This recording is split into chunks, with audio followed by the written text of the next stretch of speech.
You two are what? Natigilan sa pag-uusap sina Tina at Arturo nang biglang pumasok sa loob ng kusina si Sean. Bakas naman ang kaba sa mga mata ni Tina nang mapagtantong narinig ng binata ang pag-uusap nilang dalawa. Sir Sean! Don't!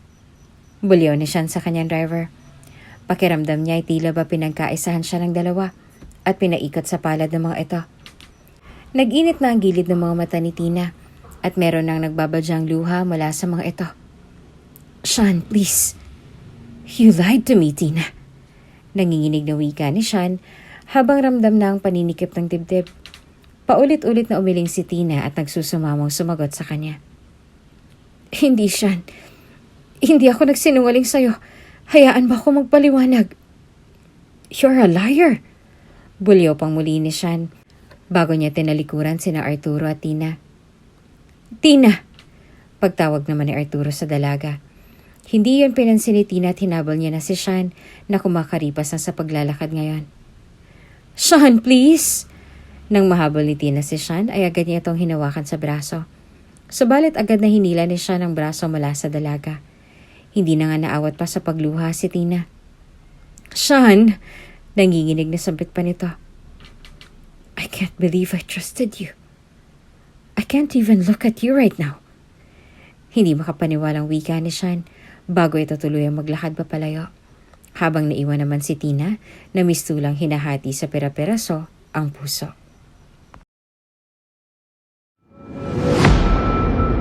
Kung bago ka pa lang sa channel na ito, Ate Jane TV, huwag kalimutang pindutin ang notification bell and subscribe button. Sana po hindi naman malaking abala sa inyo ang pagpindot ng subscribe button dahil ang kapalit po nito ay ang pagsuporta para makapag-produce ng mga libreng stories sa mga channels ni Ate Jane. Maraming salamat!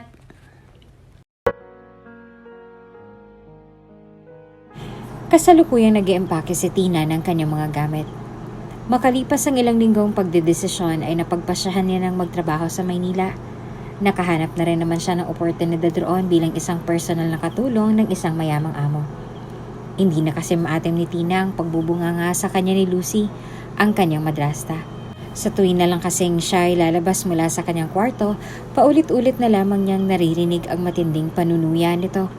Nakesyo raw palamunin at pabigat pa sa kanilang pamilya. Hindi naman niya magawang ipagtanggol ang tatay na si Arturo dahil nagtatrabaho rin ito sa Maynila. Kaya nga gano'n na lamang ang hinanakit na nararamdaman ni Tina. Bata pa lamang siya nang iwan siya ng kanyang ina. Nagtrabaho lang ito bilang OFW sa ibang bansa. Pero hindi na bumalik pa. Tansya niya ay nasa 3 hanggang 4 na taong gulang siya nung huli niyang makita ang kanyang ina. Dahil sa ginawang pag-iwan sa kanya nito, ay nagdesisyon ng kanyang tatay Arturo na mag-asawang muli. Nakilala nito si Lucy na empleyado sa munisipyo. Nung una ay mabait pa si Lucy kay Tina, pero hindi nagtagal ay lumabas din ang tunay na kulay nito. Lalo na nung binayayaan pang mag-asawa ng 2 anak. Hindi maganda ang naging turing ni Lucy kay Tina dahil nga katwiran niya ay hindi naman niya ito kadugo at laman. Bukod pa rito ay hindi rin ganong kaganda ang relasyon ni Tina sa kanyang mga kapatid dahil na rin sa utos ni Lucy. High school lamang ang natapos ni Tina. Hindi na siya nakapag-aral pa ng kolehiyo dahil sa kakulangan sa pera at sa pangingialam din ni Lucy. Ang tanging pinagkakaabalahan lamang niya ay ang pagsusulse ng kung ano-ano na siyang binibenta niya upang magkaroon ng kaunting ipon. Bagay na lagi pang pinupuna ni Lucy. Bagaman gustong-gusto talagang makapag-aral ni Tina dahil pangarap niyang maging isang flight attendant, ay hindi niya na ito magagawa dahil sa kanyang sitwasyon. Tandang-tanda niya pa ang gabing naroon sa bahay ang kanyang tatay Arturo at nakikiusap na kung maaari siyang makapag-aral ng kolehiyo. Malinaw rin sa kanyang alaala kung papaanong hindi siya nagawang ipagtanggol ng kanyang ama sa lahat ng naging mga panunuya ni Lucy. Bagos ay siya pang sinaktan at pinagsalitaan ng masama nito. Tay, gusto ko pong magkolehiyo. Gusto ko pong maging flight attendant. Gusto ko makapagtrabaho. At kung sakali, gusto ko ring mahanap si nanay sa ganoong paraan. Wika ni Tina nang lapitan niya ang kanyang ama habang naglilinis ito ng sapatos sa sala. Ilang araw na ang lumipas magmula na makagraduate siya ng high school at ang lahat ng kanyang mga kaklase ay nagsisiluwasan na ng Maynila upang makapag-aral ng kolehiyo. Hindi pa nakasagot si Arturo ay agad nang sumingit si Lucy. Ikaw? Mag-aaral? Abay, pabigat ka na nga sa bahay na to. Magdadagdag ka pa ng gastusin? Mahiya ka namang babae ka. Mataray na puna nito. Hindi siya pinansin ni Tina pagkos ay muli itong nakiusap sa kanyang ama. Tay, please naman matalino naman ako. Kung kakayanin, baka makakuha pa po ako ng scholarship. Sige naman na tayo. Kahit may scholarship, hindi pa din sasapat. Nag-aaral din ang mga kapatid mo, Tina. Hindi naman ganong kalaking kinikita ko bilang driver sa Maynila. Ni hindi na nga ako makauwi buwan-buwan. Tila bumagsak ang mga balikat ni Tina nang marinig ang katwiran ng kanyang ama. Lagi na lang kasing ganon ang sitwasyon. Pagdating sa kanya ay hindi sapat ang pera. Pero sa kanyang mga kapatid ay todo sa pagwawaldas ang kanyang ama. Tayo naman, yung mga kapatid ko nag-aaral sa private school. Ano ba naman yung kahit sa pamantasan lang makapag-aral ako ng kolehiyo? Yun lang ba hindi nyo mabigay sa akin? Apela ni Tina at nagsimula na siyang maluha. Natawa naman si Lucy sa kanyang narinig. Hoy, palamunin ka na nga, nagagawa mo pang magreklamo? Wala ka talagang kwenta. Siyempre, i-enroll namin sa magandang paaralan ng mga bata. Dahil anak ko sila. Ikaw, sino ka ba? Sampid ka lang naman sa pamamahay na to. Huwag kang makialam, si tatay ang kausap ko. Hindi na kinaya ni Tina ang mga panunuyang natatanggap mula kay Lucy. Aba, napakabastos mo talaga. Sumasagot ka na, ha? Hiyaw naman ni Lucy at akmang sasabunutan na si Tina nang agad na humarang si Arturo. Lucy, huwag mo nang pansinin si Tina. Mahinahong wika ni Arturo. Binabastos ako ng anak mo. Turuan mo ng leksyon yan. Buwelta ng kanyang asawa. Tay, gusto ko lang namang makapag-aral. Buong buhay ko, hinayaan kong bilhan mo ng mga magagarang bagay yung mga kapatid ko. Ito lang naman ang hinihiling ko, tay. Kahit ito lang naman, mabigay mo sa akin. Naluluhang pakiusap ni Tina. Umiwas ang tingin si Arturo. Wala tayong pera, Tina. Ikaw ang panganay. Dapat ay magsakripisyo ka. Tsaka wala namang kwenta yung gusto mong kurso. Ano, hahanapin mo pa yung nanay mo na wala namang pakialam sa'yo. Mag-isip ka ngang mabuti, Tina. Napangisi si Tina. Halos matawa siya sa kanyang sarili dahil sa magkahalong awa at poot. Nakakatampo ka naman, tay. Iyon na nga lang hinihingi ko, hindi mo pa maibigay. Hindi ko naman kasalanan na iniwan tayo ni nanay Ni hindi ko nga tanda kung anong itsura niya. Pero lahat ng galit mo sa kanya, sa akin mo binabato. Huwag mo ko sinasagot-sagot ng ganyan, Tina. Seryosong wika ni Arturo, pero hindi nagpatinag si Tina. Bakit tay? Totoo naman Simula nang dumating ang si Lucy, tsapwera na lang ako sa pamilyang to. Hindi mo na ako tinuring na anak. Bakit? Kahit kailan hindi ka naging tatay sa akin. Dahil naaalala mo si nanay kapag nakikita mo ako? Baka kasalanan mo talaga kung bakit iniwan ako ni nanay. Ikaw ang may kasalanan kung bakit siya nawala. Isang malakas na sampalang ibinigay ni Arturo sa kanya. Napahawak na lamang si Tina sa kanyang pisngi at natulala sa nangyari. Hindi talaga kita anak. Dahil ganyan ka. Sana, sumama ka na lang sa nanay mo noon para wala na ako problema. Iyon na marahil ang pinakamasakit na salitang narinig ni Tina mula sa kanyang ama. Ani mo yung mga masasakit na panang tumatagos sa kanyang puso ang mga salitang binitawan nito. Mula noon ay hindi na nagkausap pa sina Tina at Arturo. At dahil wala nang makapagpalagayan ng loob sa bahay at ayaw nang makarinig pa ng reklamo mula kay Lucy, ay nagdesisyon na si Tina na lisanin ang probinsya at magtrabaho sa Maynila. Sa ganong paraan ay makalalayo siya sa bahay na kailanman ay hindi niya naging tahanan at magkaroon na siya ng pagkakataon na mabuhay ng malaya at makaipon ng pera na ipangtutustos niya sa kanyang pag-aaral. Nang matapos si Tina sa pag-iempake, nahila ng kanyang atensyon ang isang medyas. Medyas niya ito nung siya'y sanggol pa lamang. Sa kanyang pagkakaalam, ang pares nito ang nasa kanyang ina, na hindi niya alam kung buhay pa at kung nasa na ngayon. Itinapot ni Tina ang medyas sa kanyang puso. Masama ang loob ni Tina sa kanyang ina dahil sa ginawang pag-iwan nito sa kanya. Pero kung bibigyan siya ng pagkakataon, ay gugustuhin niyang makitang mali ito. Marahil ay meron itong paliwanag kung bakit ito nawala noon. At marahil ay magkakaroon siya ng pagkakataon na muling makasama ito. Pinunasan ni Tina ang luhang tumulo sa kanyang mga mata at huminga ng malalim. Pinagmasan sandali ang kwartong tuluyan niya ng iiwan bago isukpit ang bag at bitbitin ang kanyang bagahe. Ayan, tama! Lumayas ka na! Sa wakas na isipan mo rin. Mawawalan na ng pabigat sa bahay na to. Nanunuyang wika ni Lucy nang makita si Tina na lumabas ng kwarto at may daladalang mga gamit. Huminga naman ng malalim si Tina at saka matapang na hinarap si Lucy. Oo, lalayas ako. At hindi na ako babalik dito. Sige, magmatapang ka. Dahil hindi naman talaga kita tatanggapin kapag bumalik ka pa. Mabulok ka sa kung saan mang kangkungan ka mapadpad. Buwelta pa ni Lucy at tinulak na si Tina papalabas. Halos masubsob pa nga si Tina pero pilit siyang naglakas loob at naglakad na papalayo. Kakayanin ko to. Bulong ni Tina sa kanyang sarili bago siya sumakay ng tricycle patungo sa bus terminal. Patungo sa magiging bagong buhay niya sa Maynila. Saan po tayo, sir? Magalang ng tanong ng driver ni Sean nang makalabas ito ng kanyang mansyon. Office. Simpleng utos lang naman ni Sean na siyang ikinatango naman ng kanyang driver. Sumandal na lamang si Sean sa kanyang kotse at napahawak sa kanyang sendido. Hindi siya ganong kaayos na nakatulog kagabi dahil umattend siya ng isang party kung saan medyo marami rin ang nainom na alak. Kaya naman mistulang hangover pa siya hanggang ngayon. Okay lang po kayo, sir? Gusto niyo po bang dumaan muna sa kapihan? Magalang na tanong ng kanyang driver. Umiling naman si Sean. I still have a lot of work to do, Mano. Just go to the office. Tumangong muli ang driver at itinoon ang atensyon sa kanyang daanan. Samantala, si Sean naman ay tumingin sa kanyang iPad upang makita ang schedule niya na siyang isinend sa kanya ng kanyang sekretarya. Nang makarating sa opisina si Sean ay agad siyang sinalubong ni Danny, ang kanyang sekretarya.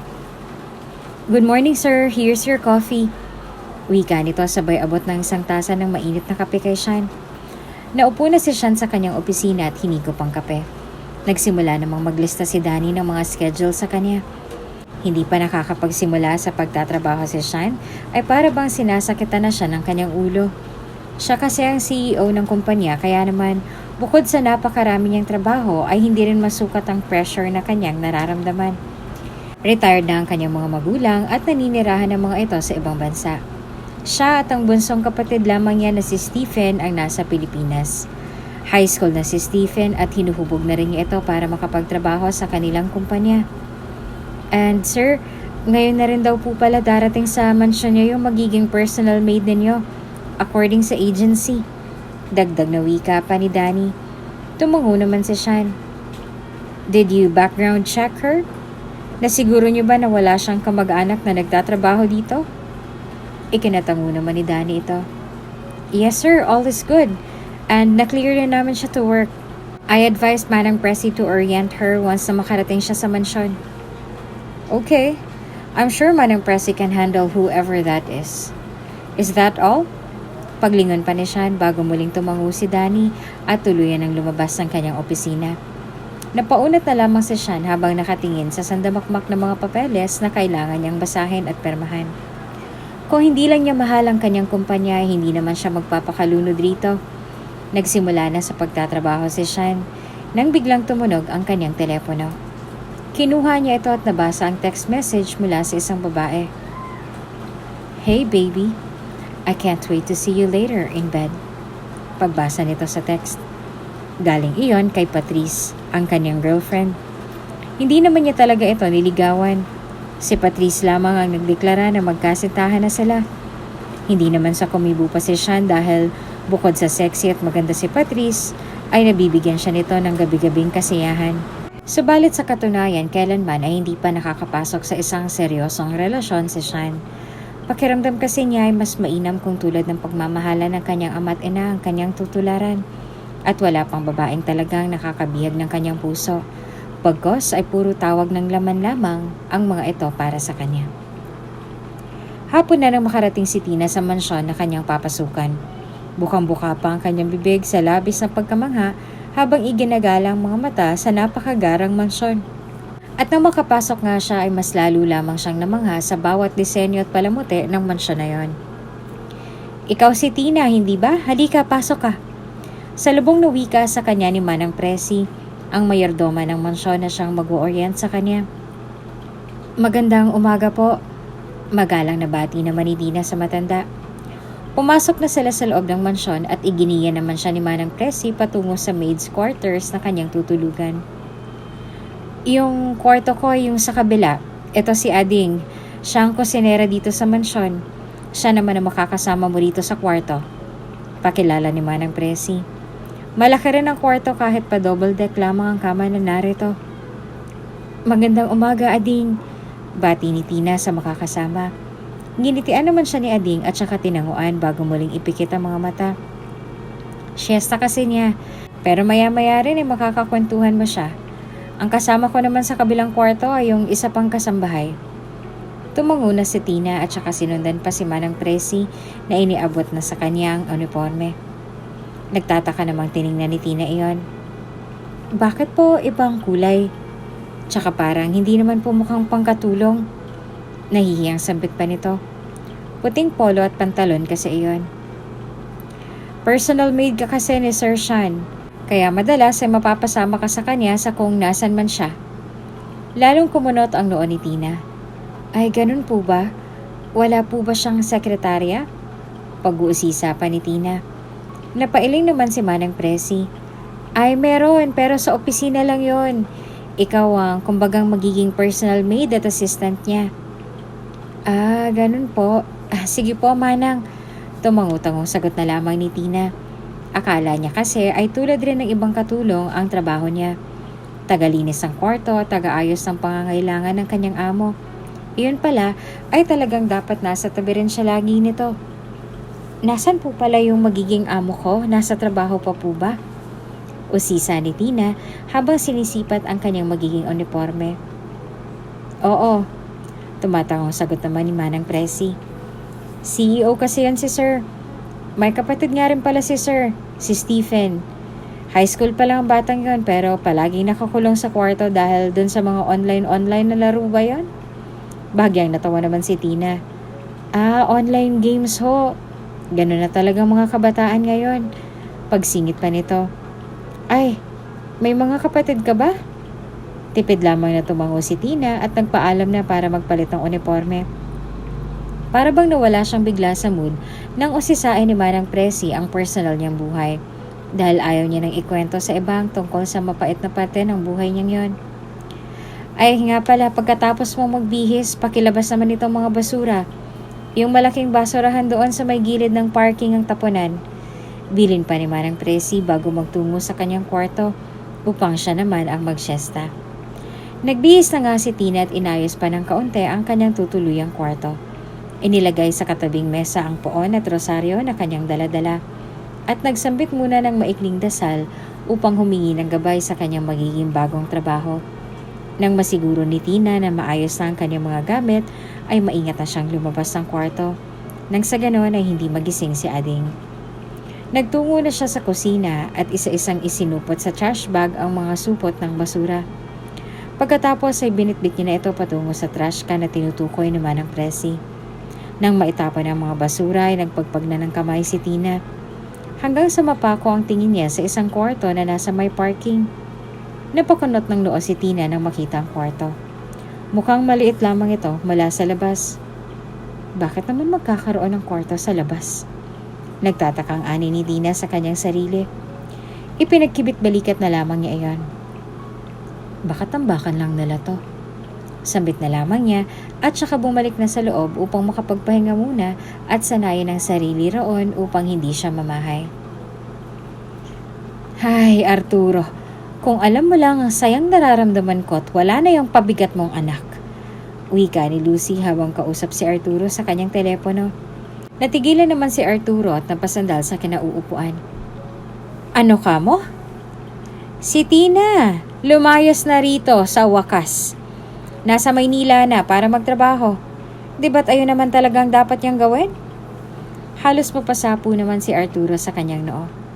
Bakit mo naman pinayagan, Lucy? Nakita mong kaka-20 anyos pa lang niya. Hindi pa nun kayang mabuhay ng mag-isa. Ano ka ba? Matanda at malaki na yung anak mo. Matapang naman siya at masyadong nagmamagaling, 'di ba? Arturo, kung isinisisi mo pa sa akin ang katangahan ng anak mo, ay wag na lang. Sige na, magpadala ka na ng sweldo mo sa susunod na linggo, ha? Mariing tugon pa ni Lucy bago niya babaan ang tawag si Arturo. Wala na lamang nagawa si Arturo kundi ang itago na lamang ang telepono at matulala.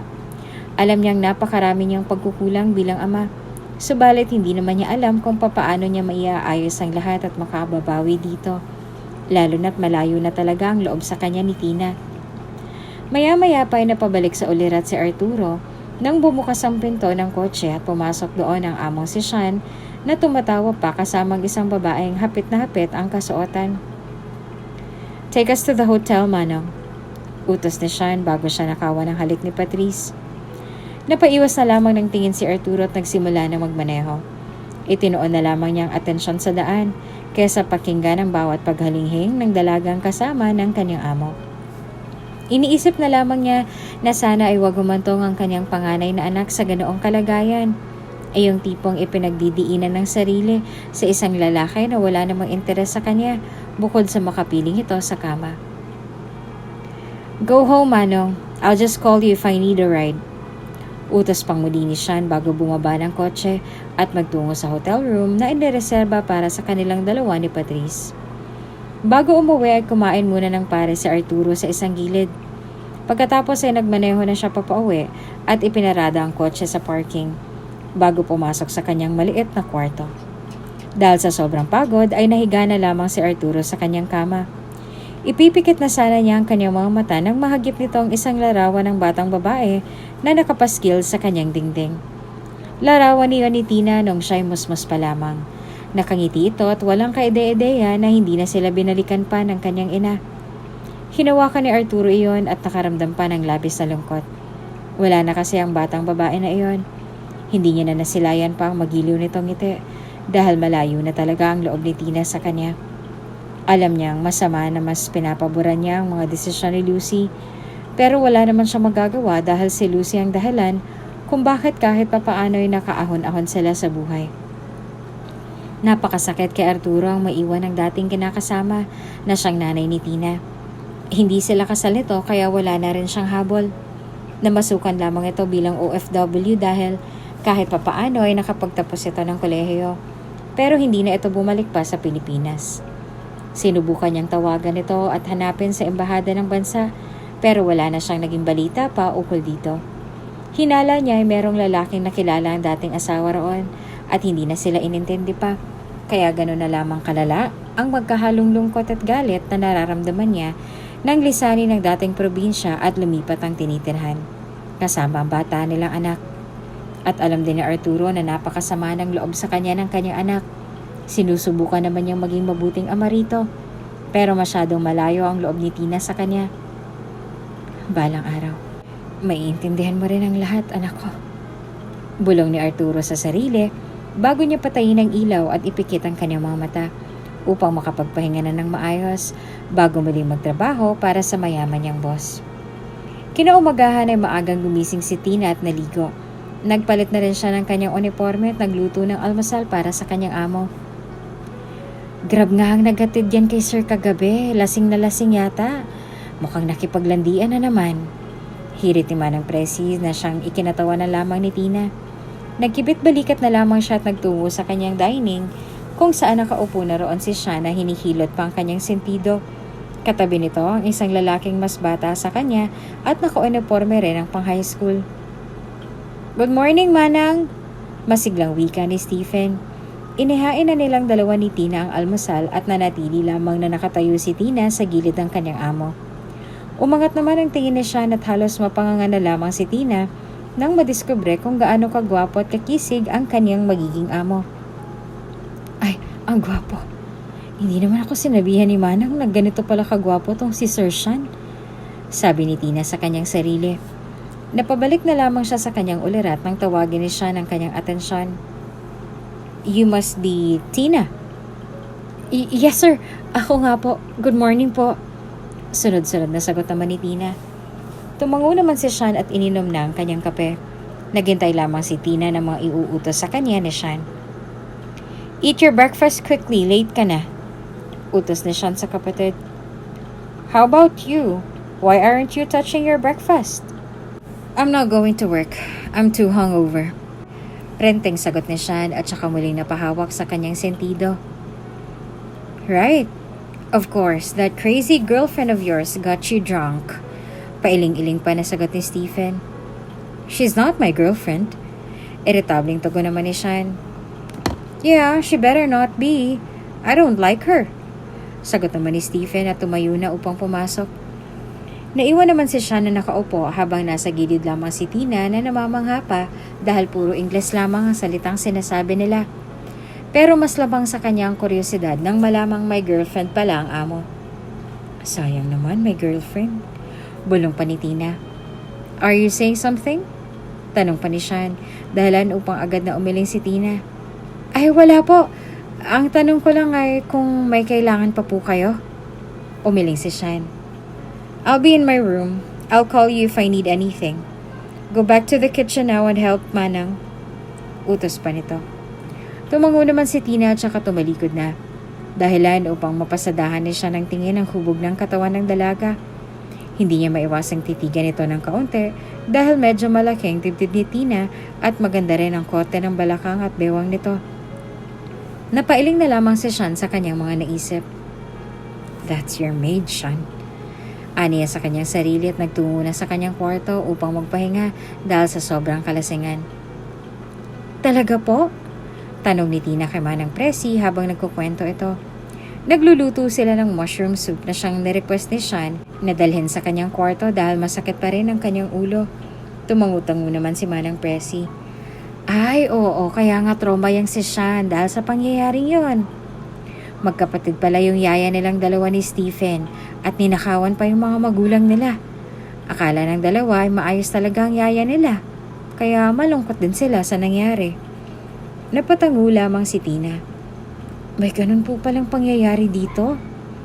Oo, kaya rin mahigpit na bilin nila na wag nang mag-hire ng mga magkakamag-anak dahil sa pangyayaring yon. Nagpatuloy lamang sa pagkukwentuhan sina Tina at Manang Presi hanggang sa maluto na ang soup. Ipinataw na ni Tina sa isang tray ng mangkok ang soup, kasama ang isang baso ng tubig, pati na rin ang mga gamot para sa sakit ng ulo. Kinatok niya ng pinto ng kanyang amo. Sir Sean? Makailing beses pang kumatok si Tina, hanggang sa buksan na ni Sean ang pinto at halos mapanganga na lamang si Tina nang tumambad si Sean na tanging tuwalya lamang ang nakabalot sa ibabang bahagi ng katawan. Tumutulo pa ang tubig mula sa buhok nito, kaya mukhang kakaligo rin lamang nito. Napansin na siya na napatitig si Tina sa kanya, kaya halos mapangisi na lamang siya at hindi rin maiwasang makaramdam ng kakaiba dahil nakita niya ng mas malapitan ang angking kagandahan ng kanyang bagong personal maid. Soup niyo po, sir. Nauutal na wika ni Tina. Kinuha naman niya siya ng tray at saka ipinatong sa kanyang mesa. May kailangan pa po ba kayo? Why are you stuttering? Napaiwas ang tingin at napayuko si Tina. Pasensya na po. Naramdaman niyang nagiinit ang kanyang pisngi dahil dumako ang mata niya sa gitnang bahagi ni Sean. At nakita niya pa kung gaano kalaki iyon kahit nababalot ng tuwalya. Where are you looking? Pabirong tanong pa ni Sean kaya lalong nanlaki ang mga mata ni Tina at nagmamadaling umiwas ang tingin. Sir, kung may kailangan pa po kayo. Yeah, I'll call you. But I need you to be with me in the office tomorrow, okay? Bilin ni Sean at saka sinarang pinto. Halos mamula naman sa hiya si Tina nang siya'y makalayo na sa kwarto. Mabuti na lamang at hindi na siya inutusan pa ni Sean dahil sa sobrang hiya na nararamdaman niya. Baka kung ano pang isipin ng bagong amo sa kanya dahil sa nangyari. Dahil wala nang ibang utos pang boss, kinagabihan ay maaga na rin nakatulog si Tina. Pero agad siyang naalimpungatan dahil sa isang panaginip. Ano ba namang panaginip yon? Reklamo ni Tina. Napanaginipan kasi niya si Sean na pumasok sa kanyang kwarto at hinalikan siya. Tumugon naman siya at kung saan-saan na humantong ang kanyang panaginip. Napakamot na lamang si Tina sa gilid ng kanyang ulo at tumayo na rin dahil nakaramdam siya ng panunuyo ng lalamunan. Nagtungo siya sa kusina at aatras na sana dahil nakita roon ni Sean na tanging boxers lamang ang suot at umiinom rin ng tubig. Subalit agad na tinawag ni Sean ang kanyang atensyon. "You're thirsty?" Manipis na duster lamang ang suot ni Tina, kaya naman ibinalot niya ang braso sa kanyang sarili. Napatingin si Sean doon at agad na iniwas ang tingin dahil baka ma-conscious pa ang dalaga. Nagsali na siya ng tubig at iniabot ang baso kay Tina. Malugod namang tinanggap ni Tina iyon at nagpresentang siya ng maghuhugas ng mga gamit na baso. Gumilid naman si Sean at binigyan ng espasyo ang dalaga. Ramdam pa ni Tina ang pagbilis ng tibok ng kanyang puso. "Where are you from?" Usisa ni Sean kay Tina. Sorsogon po." "I see. So you're from the province. Are you new here?" Usisang muli ni Sean. Tumango naman ulit si Tina. Hindi niya pa ito nabasa sa resume ko. Kitang nahihiya na nga ako sa kanya sabi niya sa kanyang sarili.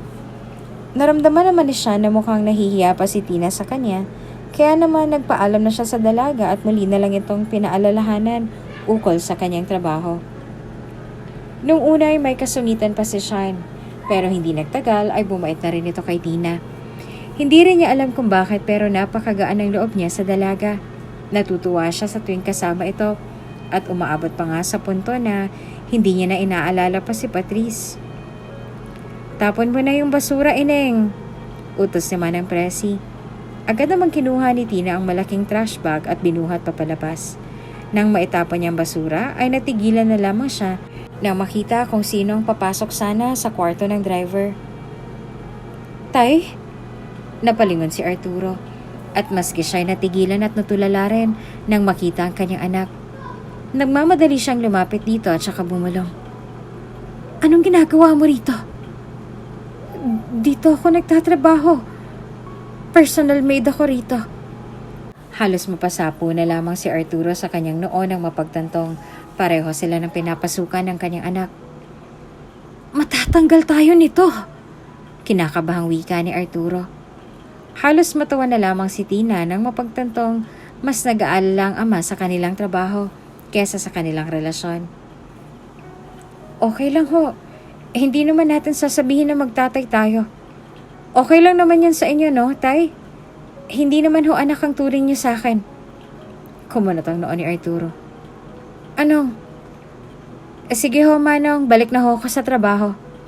Prenteng tugon naman ni Tina bago talikuran ng kanyang ama. Ilang linggo na rin ang tumagal mula na magtrabaho si Tina bilang personal maid ni Sean. Madalas siyang sumama rito sa opisina at kung saang-saang event at habang tumatagal ay nagiging malapit na rin ang loob nila sa isa't isa.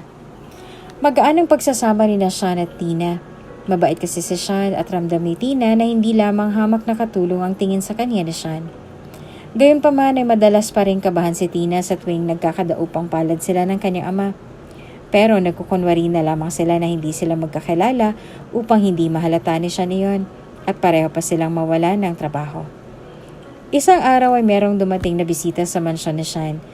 Isa itong matandang mayamang businesswoman na kanyang tinatawag na Tita Edith. "Oh my goodness! Ang lalaki niyo na!" Nakangiting bati ni Edith nang salubungin siya ni Sean at Stephen sa mansyon. Agad naman na bineso at niyakap ni Sean at Stephen ang kanilang tita. "Welcome to our mansion, Tita."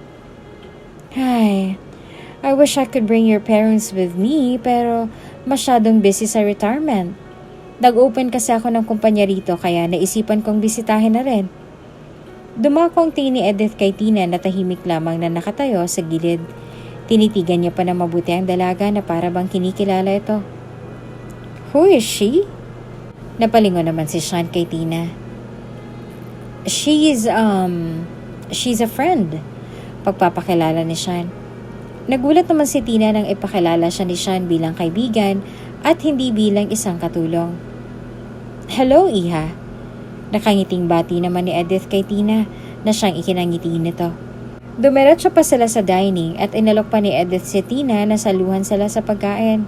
Hinawakan naman ni Sean sa ilalim ng mesa ang kamay ni Tina dahil nahahalata niya ang kinakabahan nito. Niyaya na rin ni Edith ang iba pang kasambahay na samahan sila. How about your driver? You have a driver, right? Manang doesn't like joining us in our meals. Simpleng sagot naman ni Sean. Napaiwas naman ang tingin si Tina dahil doon. Napatango na lamang si Edith at nakipagkwentuhan pa siya kay Tina at nagkasundo pa silang dalawa dahil napag-alaman niyang magkalapit lamang ang kanilang mga probinsya hanggang sa magpaalaman na sila at maiwan na sina Sean at Tina. Friend, wika ni Tina nang harapin niya si Sean. Nagkibit balikat naman si Sean. You're my friend, and you'll join me at the beach tomorrow. Sagot pa nito bilang pagtukoy sa summit na kanyang pupuntahan. Napangiti na lamang si Tina dahil talagang magaan ang loob nilang dalawa ni Sean sa isa't isa. Samantala, nang paalis na si Edith ay natanawan niya ang isang pamilyar na lalaki na naglilinis ng kotse sa parking lot ni Sean. At nang makilala niya ito, ay halos bumilis na lamang ang tibok ng kanyang puso. Kinabukasan ay nagtungo na si Sean at Tina sa beach kung saan gaganapin ang summit. Hiyang-hiya pa nga si Tina dahil napakaraming mayayaman ang naroroon at naroon din ang ex ni Sean na ramdam niyang masama ang tingin sa kanya buong araw. Hindi sila opisyal na magkasintahan ni Sean pero ramdam naman nila na pareho na meron silang malalim na pagtingin sa isa't isa. Hindi nga lamang sigurado si Tina kung papaano nila ilalathala sa lahat iyon. Don't worry, you're safe with me. Bulong ni Sean kay Tina at saka ito hinawakan sa kamay. Pero nang kailanganan na ni Sean na makipag-usap sa mga business partners, ay naiwan niya si Tina sa gilid ng bar na tahimik lamang. Pero ginambala siya ni Patrice nang sigawan at pahihiyan siya nito. Hinila ni Patrice ang buhok ni Tina at sumigaw pa ng malakas upang marinig ng lahat. You see this girl? Inagaw niya sa akin si Sean. Hindi naman siya mayaman. She doesn't belong here. Sigaw ni Patrice at akmang bubuhusan sana ng inumin si Tina nang iharang ni Sean ang sarili sa dalaga. Stop making a scene, Patrice. You were never my girlfriend. Stop acting like we didn't use each other for money and pleasure. Seryosong wika ni Sean bago harapin si Tina. Are you okay? Nag-aalalang tanong nito sa dalaga. Tipid na lamang na tumango ang dalaga. Hindi naman makapaniwala si Patrice pero wala siyang nagawa. Dahil maski siya ay napahiya na rin. Hinila na siya ng kamay ni Tina at nagtungo na sila sa hotel room ng dalaga. Pasensya na. Napahiya ka pa ng dahil sa akin. Umiling si Sean at saka hinawakan ng pisngi ni Tina. Don't be sorry. You didn't do anything wrong. Malumanay na wika ni Sean. Hinaplos niya pa ang pisngi ni Tina. I'm sorry for what Patrice did to you. You don't deserve that. Nang sabihin yun ni Sean ay nakaramdam ng kakaiba si Tina. Para bang kumpiyansa siya habang nasa tabi niya ang binata. Kaya nang mapatingin siya kay Sean ay para bang hinihila siya ng mga mata nito. Ipinikit nila ang kanilang mga mata hanggang sa matagpuan na lamang nila ang kanilang mga sarili na hinahagkan ang isa't isa. Mas lalong naging malapit sina Sean at Tina sa isa't isa. Magmula nung may nangyari sa kanila sa beach. Magkasintahan ang turingan nila. Pero hindi nila ipinaalam iyon dahil baka makursunadahan pa siya ng ibang mga kasambahay sa mansyon. Sa tuwing magtutungo si Tina sa kwarto ni Sean upang maghatid ng pagkain o kung anuman ay iba talaga ang kanilang nagiging pakay. Lalo lamang nade-develop si Sean sa dalaga at para bang wala lamang sa kanyang kaibahan ng estado nilang dalawa sa buhay. Ano ba? Natatawang wika ni Tina habang hinahalik-halikan siya ni Sean sa leeg at balikat. Nakikiliti ako. Oh, but you like it when I do this. Sambit pa ni Sean bago mariing halikan si Tina at haplusin ito sa dibdib at bewang. Pero kailangan ko na talagang bumaba. Baka magtaka na si Manang. Sagot pa ni Tina at tumayo na para suotin ang kanyang uniforme. I wish you could stay here forever. I swear, I'll introduce you as my girlfriend from now on. Ay, wag muna. Nagtatrabaho pa ako eh. If you become my girlfriend, you don't have to work anymore. Napangiti naman si Tina. Ikaw, pero sa ngayon kailangan ko muna magtrabaho. Sagot nito sabay halik pa kay Sean at pilyang hawak sa pagkalalaki nito. Tina! Hiyaw ni Sean dahil iniwan siyang bitin ng dalaga at natatawa-tawa pang lumabas ng kanyang kwarto. Napailing na lamang si Sean. Seryoso naman na talaga siya kay Tina at balak na talaga niyang opisyal na ipakilala ito sa lahat bilang kanyang nobya. Bumaba si Tina at kukuha sana ng inumin sa ref nang madatan niya ang kanyang tatay Arturo na nagkakaperoon. Hindi na sana niya papansinin ng ama pero agad nitong tinawag ang kanyang atensyon. Hindi ako po pwedeng matanggal sa trabaho, Tina. Seryosong wika ni Arturo na siyang nagpatigil naman kay Tina. Ano, Tay? Bakit? Sa tingin mo ba ipapatanggal kita kay Sean? Ano ho bang tingin niyo sa akin? Napatayo si Arturo sa kanyang kinauupuan. Malinaw na iniutos ni Sir Sean na bawal ang magkamag-anak dito sa trabaho. Pero sinuway natin. Hindi naman niya kailangang malaman kung hindi mo sasabihin at hindi ka magpapahalata. Tsaka ano ho bang inihimutok ninyo? Hindi ho ba? Hindi naman anak ang turing niyo sa akin? Huwag mo nga akong sinasagot ng ganyan, Tina. Seryosong tugon ni Arturo at medyo nagtaas na rin ito ng boses. Bakit? Totoo naman ho, di ba? Hindi niyo nga ako magawang ipagtanggol kay Tiang Lucy. Ano ang kaso? Sa tingin mo ba, hindi ko nakikita na napapalapit ka na kay siya na yan? Personal na katulong ka lang, pero dumidikit ka na sa kanya na para kang linta. Halos mapangisi naman si Tina sa kanyang narinig. Nagmamahalan kami ni Sean. Mahal ko siya at mahal niya ako. At wala kang pakialam kung ano man ang mangyari sa amin. May pakialam ako dahil ako ang tatay mo. Mag-ama tayo, Tina. Kaya wala kang karapatan na sagot-sagutin ako ng ganyan. Sasagot pa sana si Tina nang halos manlamig na lamang siya sa kanyang kinatatayuan nang marinig ang boses ng isang lalaki. You two are what? Natigilan sa pag-uusap sina Tina at Arturo nang biglang pumasok sa loob ng kusina si Sean. Bakas na bakas naman ang kaba sa mga mata ni Tina nang mapagtantong narinig ng binata ang pag-uusap nilang dalawa. Sir Sean! Don't! Bulyaw ni Sean sa kanyang driver. Pakiramdam niya ay tila ba pinagkaisahan siya ng dalawa at pinaikat sa palad ng mga ito. Nag-init na ang gilid ng mga mata ni Tina at meron nang nagbabadyang luha mula sa mga ito. Sean, please. You lied to me, Tina. Nanginginig na wika ni Sean habang ramdam na ang paninikip ng dibdib. Paulit-ulit namang umiling si Tina at nagsusumamong sumagot sa kanya. Hindi, Sean. Hindi ako nagsinungaling sa'yo. Hayaan mo ako magpaliwanag. You're a liar! Bulyaw pang muli ni Sean bago niya talikuran sina Tina at Arturo. Tina! Pagtawag naman ni Arturo sa dalaga.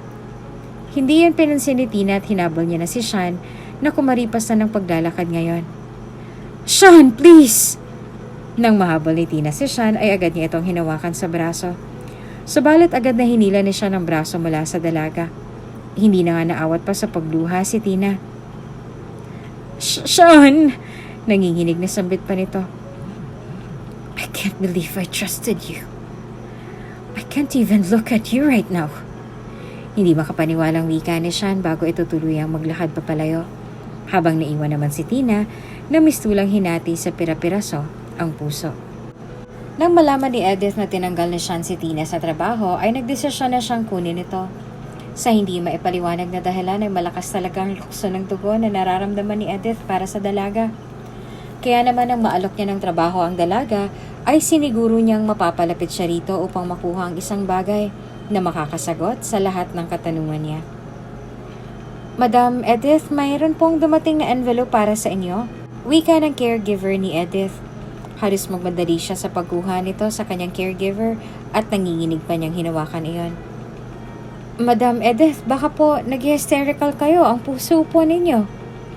Hindi na pinansin ni Edith iyon, bagkos ay itinoon lamang niya ang atensyon sa sobre na kanyang hawak-hawak. Binuksan niya iyon at nang mabasa niya ang nakasulat dito, ay halos umagos na lamang ang kanyang mga luha sa magkahalong emosyon. Kamusta ka naman dito? Okay lang bang trabaho mo? Tanong ni Edith nang bumisita siya sa opisina, kung saan nagtatrabaho bilang administrative assistant si Tina. Laking pasasalamat nga ni Tina nang mabigyan siya ng oportunidad na ganito. Buhat kasi nang siya na at ang kanyang ama ay pinaalis na siya noon, sigurado si Tina na hindi niya nagugustuhin pang bumalik sa kanilang probinsya. Mabuti na lamang talaga at nakilala ni Tina si Edith. Wala naman ang magiging control pa si Sean kung gugustuhin man ni Edith na kunin si Tina upang makapagtrabaho sa kumpanya nito. Hindi ka ba nahihirapan, Iha? Nakapag-adjust ka na ba ng mabuti? Usisa pa ni Edith kaya naman ngumiti ng malawak si Tina at saka naniguro dito. Okay na okay lang po ako, madam. Maraming salamat po talaga sa oportunidad at pagkakataon na ibinigay ninyo. Napakalaking tulong po nito para sa akin. Malugod na wika naman ni Tina. Bahagyang napangiti naman si Edith sa winikang yon ng napakabait at napakaamong dalaga. Kaya naman hindi niya namalayang napahawak siya sa kamay nito at medyo napadiin pang pagkakahawak dito.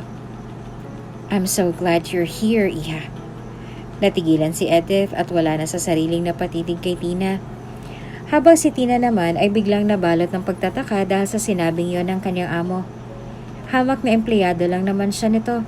Subalit mistulang malaman ang pagkakasabi nito ng mga salitang kanyang binitawan. Madam? Pagtawag ni Tina kay Edith, ng ilang segundo pa itong natigilan at hindi magsalita. Kaya naman napansin na ni Edith na nawala na pala siya sa kanyang sarili, dahilan upang agad siyang humingi ng paumanhin kay Tina at saka napaiwas ng tingin dito. Pardon me. I was just thinking of something else. My mind must have gone haywire. Tumangutango naman si Tina at saka patinapik sa balikat si Edith. Kung kailangan niyo po ng makakausap, nandito lang po ako. Paniniguro naman ni Tina, kaya halos manlambot na parang mamo ng puso ni Edith. Nag-uumapaw ang kanyang damdamin habang pinagmamastan at pinakikinggan ang dalaga. Thank you, Iha. Sige po, babalik na po ako sa trabaho. Marami pa po akong kailangan gawin. Pasensya na po. Paalam ni Tina. Sure. Hindi na kita aabalahin. Sige na, magtrabaho ka na. Nagmamadaling tugon naman ni Edith at saka hinayaan na si Tina na maupo at bumalik sa kanyang ginagawang trabaho. Habang siya naman ay halos magmadali na sa paglalakad palayo. Kunot noon namang pinagmasdan ni Tina ang kanyang amo na naglalakad na papalayo ngayon at sakay-sakay ng elevator. Mistulang merong mabigat na dinadala ang kanyang amo at hindi ito mapakali. Stress siguro si Madam.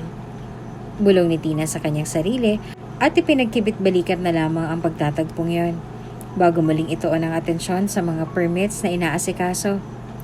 Nang makarating si Edith sa kanyang bahay, ay agad siyang umakyat sa kanyang kwarto at hindi niya na nga pinansin ang pagtawag sa kanya ng kanyang caregiver at nagmamadali na lamang na pumasok sa loob ng kanyang kwarto.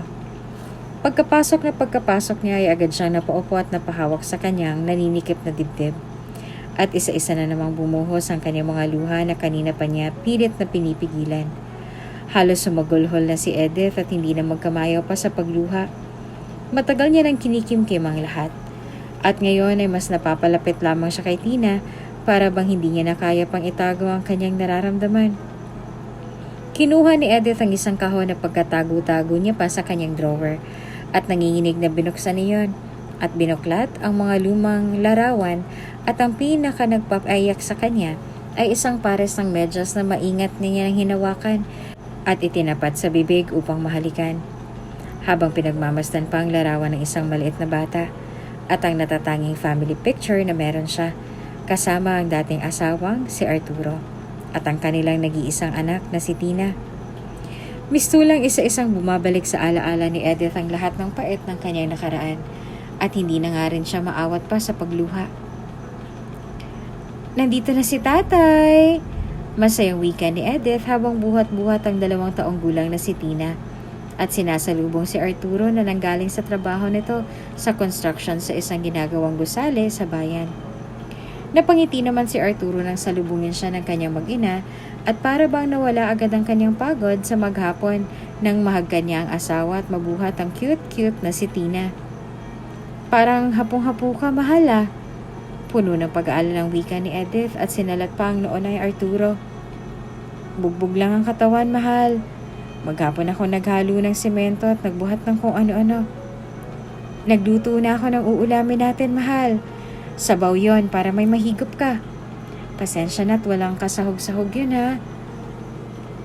Wala na ba tayong pera? Nag-aalalang tugon naman ni Arturo. Tumango naman si Edith bilang tugon. Kaya naman halos mapasapo na lamang si Arturo sa kanyang noo. Tumanggap naman ako ng labada, pero kulang talaga. Sa isang maliit na bahay kubo lamang nakatirang mag-asawa kasama ang kanilang nag-iisang supling na babae. Hindi talaga sila legal na kasal, pero mag-asawa na ang kanilang turingan. Hindi kasi gusto si Arturo ng mga magulang ni Edith noon, lalo na't mahirap lamang ito at hindi pa nakapag-aral.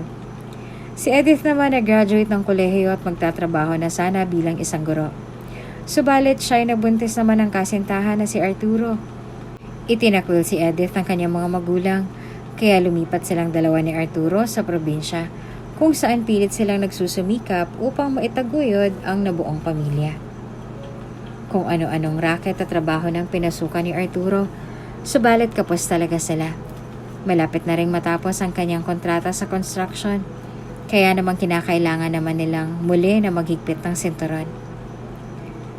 Si Tiang Elena pala, tumawag sa akin, wika ni Edith.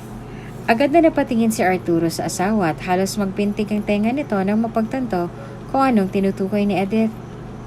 Yung tiyahin mo sa Japan? Ano, kukunin ka na rin niya? Gusto mong magtrabaho ron? Mahal, magiging singer lang naman ako sa club. Hindi ko naman ibibenta ang sarili ko, para naman sa atin to eh. Hindi naman makapaniwalang nagbika si Arturo. Ginagawa ko naman ang lahat, Edith, ha. Hindi mo naman kinakailangang umalis. Sa tingin mo ba, hindi ako nagpapakahirap para sa atin? Alam ko naman yon, Arturo. Kaya nga gusto kong makatulong. Hindi ko kaya nakikita kang nahihirapan. At mas lalong ayoko naman at tubig bigas na lang ang iniinom ng anak natin. Gusto ko na magkaroon siya ng magandang kinabukasan.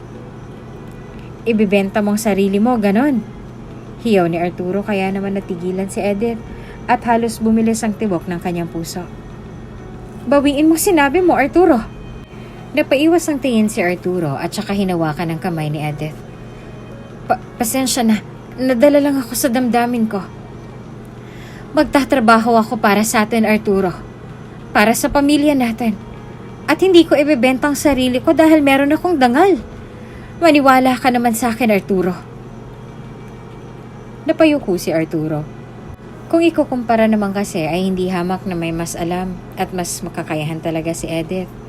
Kaya kung kinakailangan makipagsapalaran sa ibang bansa, ay mas kakayanin nito kesa sa kanya.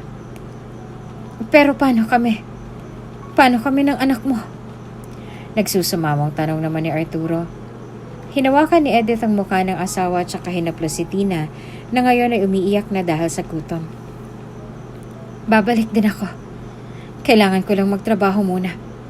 Tatawag ako palagi at susulat. Huwag kang mag-alala, Arturo. Para ito sa inyo. Mahal na mahal ko kayo. Naluluhang wika ni Edith sabay yakap sa kanyang mag-ina.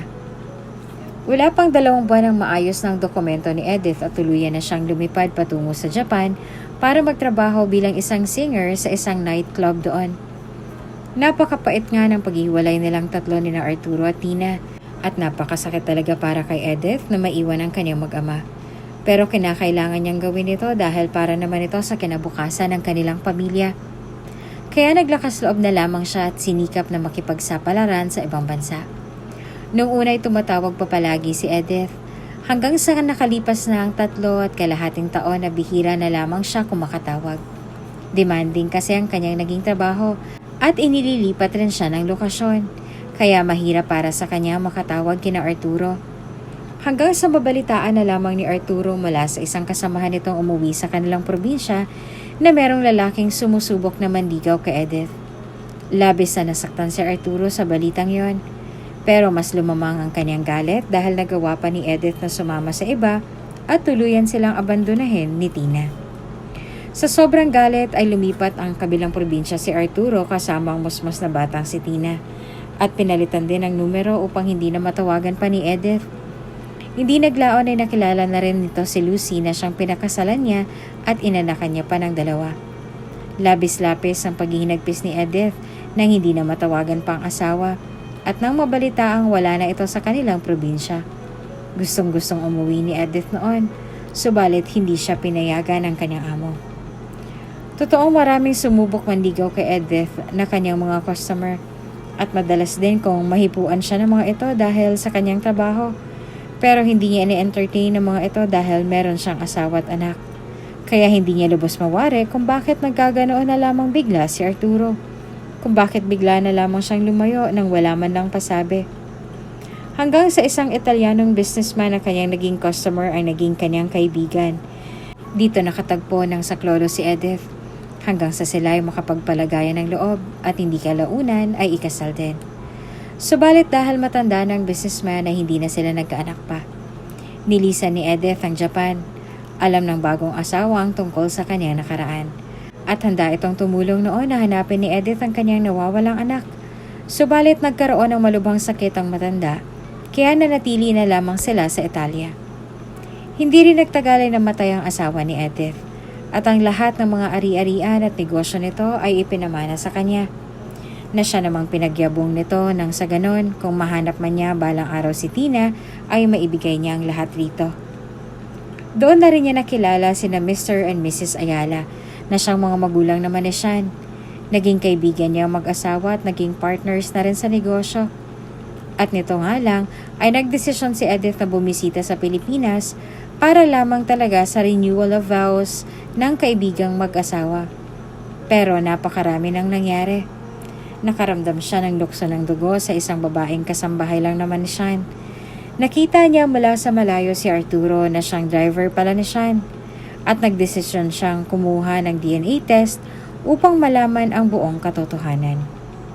Hindi sukat akalain ni Edith na makalipas ang 2 dekada ay muli niyang makikita ang kanyang anak at dating asawa. Napakaliit nga talaga ng mundo. Ngayon lamang ay hindi niya nalubos malaman kung ano ang kanyang gagawin at kung papaano maaayos ang lahat. Madam Edith, oras na po para sa gamot ninyo. Wika ng kanyang caregiver nang kumatok ito sa pinto. Pinunasan ni Edith ang kanyang luha at umayos na sa pagkakaupo. Pumasok na ang kanyang caregiver, dala ang napakaraming gamot na kinakailangan niyang inumin. Nang makita ni Edith ang mga gamot ay halos manlumo na lamang siya at wala sa sariling napawika. Napapagod na ako, Doris. Aniya sa kanyang caregiver. Napahinga naman ng malalim ang caregiver. Gusto niyo po bang huwag munang uminom?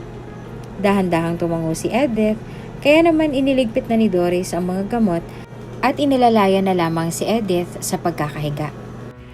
Kasalukuyang nakaupo si Arturo sa tapat ng opisina.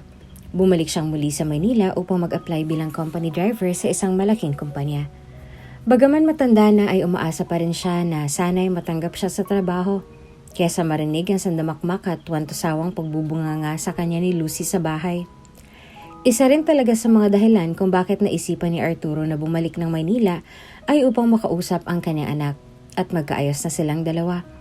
Alam niyang wala namang pagkakamali si Tina at nagnanais lamang ito na magkaroon ng buhay na hindi niya magawang ibigay. Kaya naman desidido na rin siya na magkaayos silang dalawang mag-ama. Arturo? Pagtawag ng isang HR assistant kay Arturo. Tumayo ito at ngumiti si Arturo at pumasok na sa loob ng opisina para sa kanyang interview.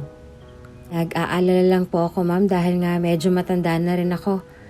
Pero hindi naman po ako senior citizen kaya sa tingin ko ay pwede pa po ako sa trabaho. Walang kaso yon, Sir Arturo. Ang tinitingnan po namin dito ay ang years of experience at ang kakayahan nyo na makapagtrabaho.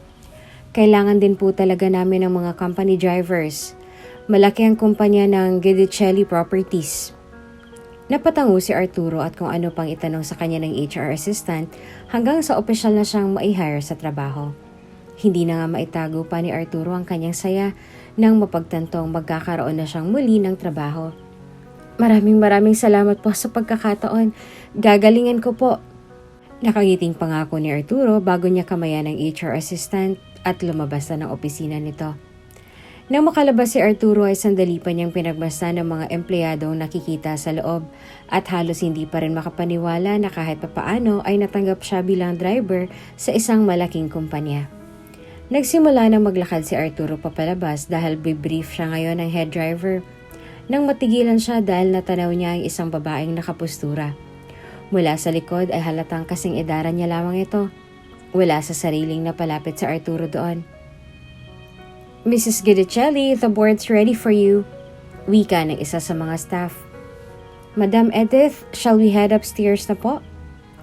Lalong natigilan si Arturo nang marinig ang pangalan ng babae at halos hindi siya makagalaw pa nang humarap ang babae. "Edith." Natigilan si Edith nang makita si Arturo na nasa kanyang harapan. Nakapormal itong kasuotan at may hawak pang folder kaya halatang nag-a-apply ito ng trabaho sa kanilang kumpanya. Pero mas nangibabaw ang pagkagulat kay Edith dahil hindi naman niya inaakala na makadadaupang palad niyang muli si Arturo at sa opisina pa niya mismo. "Madam Edith, shall we head upstairs po? The board is waiting," ani pa ng sekretarya ni Edith. Pero tila nabingin na siya at naglakad papalapit kay Arturo. "Arturo." Agad siyang tinalikuran ni Arturo at naglakad ito papalabas. "Arturo, please!" Paghabol pa ni Edith dito. "Madam Edith!" "Cancel the meeting. I have an important person I need to talk to." Nagmamadaling utos ni Edith bago siya tuluyang sumunod kay Arturo. Hanggang sa mapunta sila sa isang madilim at walang katao-taong parte ng lobby. "Arturo." "Himala, kilala mo pa pala ako." Hindi makapaniwalang sagot ni Arturo.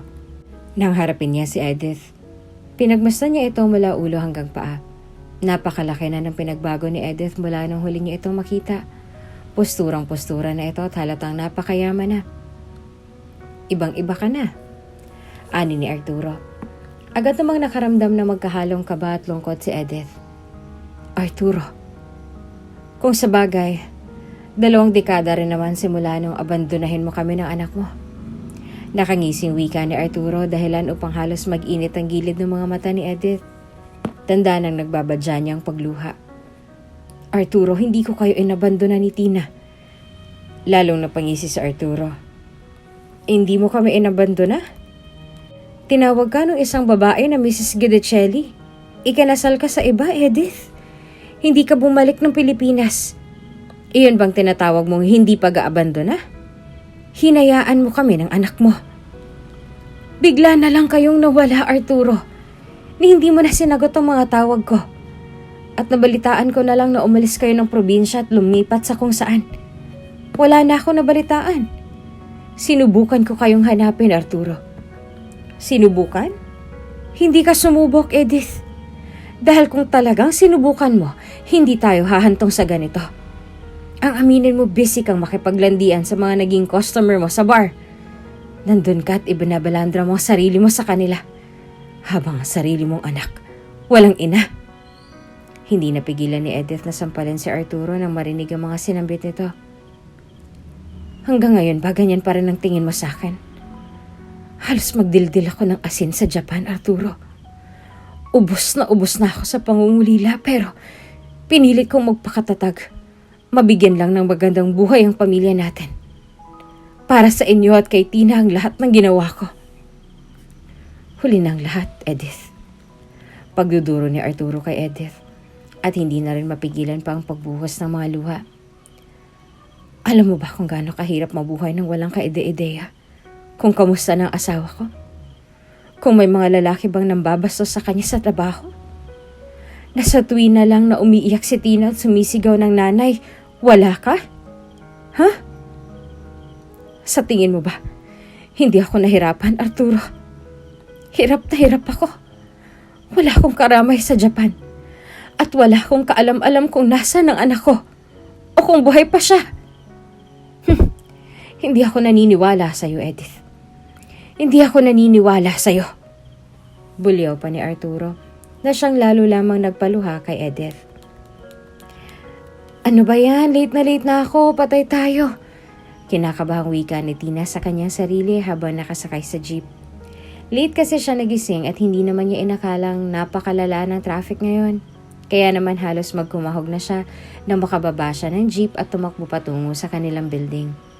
At dahil late na siya, hindi na siya maaaring makapasok sa main entrance ng building dahil may oras lamang ang pagpasok ng mga empleyado roon. Doon na siya makakapasok sa may gilid ng lobby. "Oh, first time mong malate ah." Bati pa sa kanya ng guard. "Oo nga Manong, late na. Sige ho." Nagmamadaling wika ni Tina at saka tumakbo patungo sa loob ng lobby. Pero agad siyang natigilan nang marinig ang isang babae at lalaki naghihiyawan sa may isang silid. Dala ng kuryosidad ay hindi na malaya ni Tina na nakinig na pala siya sa pag-aaway ng dalawa. Pero mas lalo lamang siya nagulat nang makilala kung kaninong boses ang mga iyon. "Arturo, maniwala ka naman sa akin. Mahal na mahal ko kayo ng anak natin. Kailanman ay hindi ko kayo kinalimutan. Gustong-gusto ko kayong hanapin. Gustong-gusto ko kayong balikan. Pero hindi mo ginawa. Pinalipas mo ang 20 taon na wala kang ginawa, Edith. Tapos ngayon, babalik ka rito sa Pilipinas? Para ano? Para ipamukha sa akin na mas naging maayos ang buhay mo nang hindi ako kasama?" "Arturo, ano ba yung sinasabi mo? Hindi naman ganun." Naluluhang tugon ni Edith at halos magsumamo pa kay Arturo. Ano pala? Babawiin mo sa akin si Tina? Kasi mas kaya mo na siyang buhayin kesa sa akin, ganun ba? Na maibibigay mo sa kanya lahat ng hindi ko na ibigay kahit pilit kong pagtrabahuhan. Arturo, gusto ko lang makasama ang anak ko at makabawi sa kanya. Tay? Kapwa natikilan sina Arturo at Edith sa pag-uusap nang marinig ang boses ng isang babae. Pareho silang napalingon dito at halos manlamig sila sa gulat nang makita si Tina na naroroon at nanginginig na rin habang nagbabadya ng pumatak ang mga luha. Naglakad papalapit si Tina sa dalawa at agad na hinarap ang kanyang tatay Arturo. "Anak, anong ibig sabihin nito, tay? Anong ibig sabihin ng lahat ng to?" "Tina, anak, huminahon ka." Si Edith naman ngayon ang hinarap ni Tina. "Ikaw ang nanay ko?" Lalong napaluha si Edith nang marinig ang winika ni Tina at saka ito dahan-dahang tumango. "Anak ko," sambit ni Edith at saka akmang hahawakan sana sa braso si Tina nang agad itong umatras. "Tina, anak," pagtawag pa ni Arturo sa kanya. "Alam mo to, tay? Alam mo na si Ma'am Edith ang nanay ko?" Umiling si Arturo. "Ngayon ko lang siya nakita, anak. Maniwala ka sa akin. Kung alam ko lang, noon ko pa sinabi rin sa'yo." "Tina, anak ko." Nagsusumamang wika ni Edith pero lalo lamang lumayo si Tina at hinarang pang kamay upang hindi na siya tuluyang malapitan ng kanyang ina. 20 taon. Anak, 20 taon akong walang nanay. Pinakisamahan ko si Chang Lucy kahit ang sama-sama ng pakikitungo niya sa akin. Kahit sampid ang turing niya sa akin, pinakisamahan ko siya dahil siya lang ang imahe ng nanay na meron ako. "Tina," pagtawag pa ni Arturo sa kanyang pangalan. "Ang tagal-tagal na ko kitang nakakaharap. Papaano niyo na atim na harapin ako nang wala lang kayo? Alam niyo naman pala na kayo ang nanay ko. Tina, please. Bakit po hindi kayo bumalik? Bakit hinayaan niyo na lang kami ni tatay? Sobra ako nangulila sa pagkalinga ng isang ina. Hindi niyo ho yan nabigay sa akin." Naluluhang wika pa ni Tina. Kaya naman lalo na lamang nakaramdam ng lungkot at sakit si Edith. "Sinubukan kong hanapin ka, anak. Maniwala ka sa akin." Umiling si Tina. "Hindi niyo ho yata sinubukan ng mabuti. Kasi kung sinubukan niyo ho, sana noon pa. Sana, hindi niyo ho ako pinagmukhang tanga. Kayo palang nanay ko, ni hindi mo lang kayo nagsalita." Nagsimulang maglakad papalapit si Arturo sa kanyang anak.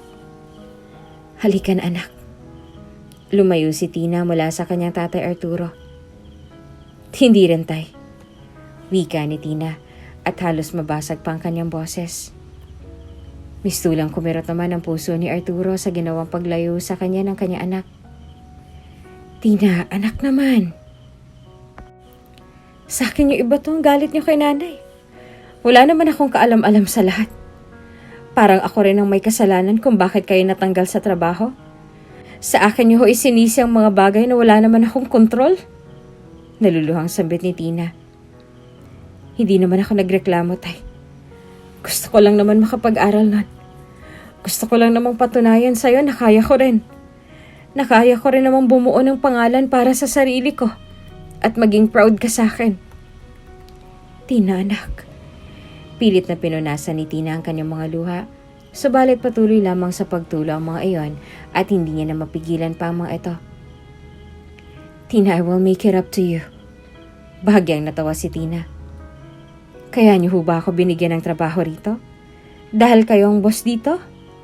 Dahil nakokonsensya kayo? Kaya ba kahit hindi naman ako college graduate, natanggap ako rito dahil ho ba sa awa?